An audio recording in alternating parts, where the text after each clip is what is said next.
John Prentice travels regularly on business between his Eastbourne home and London. He used to pay more than £2,200 for a first-class annual season ticket.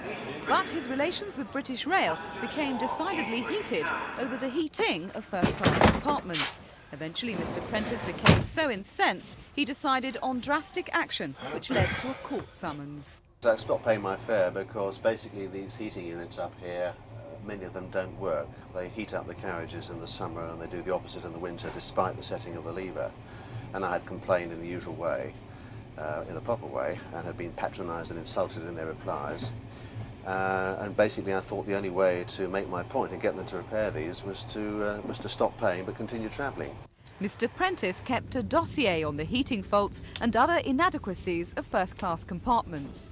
There are occasions when the seats are so covered in filth that you can actually draw your name with your finger in the seat next to you.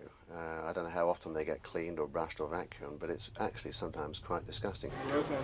The rebel commuter was a little disappointed that for some time his refusal to pay went unnoticed. Inspectors didn't check his ticket properly, but eventually he was challenged and reported. And this morning in Croydon, he faced 27 counts of fare evasion. In evidence, Mr. Prentice stressed that he wasn't withholding payment permanently, but he said he'd run out of patience with what he described as British Rail's complete indifference and callous contempt for his complaints. It was a civilised hearing. The prosecution witnesses described Mr. Prentice as a perfect gentleman, and he shook their hands after the case. But the magistrates imposed fines totalling £900. British Rail's witnesses were saying little afterwards.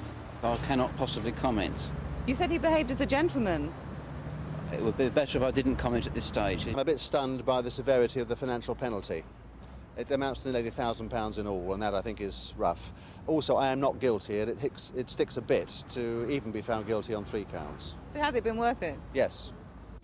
Mr. Prentice is taking legal advice on a possible appeal, and for now at least is buying second-class tickets.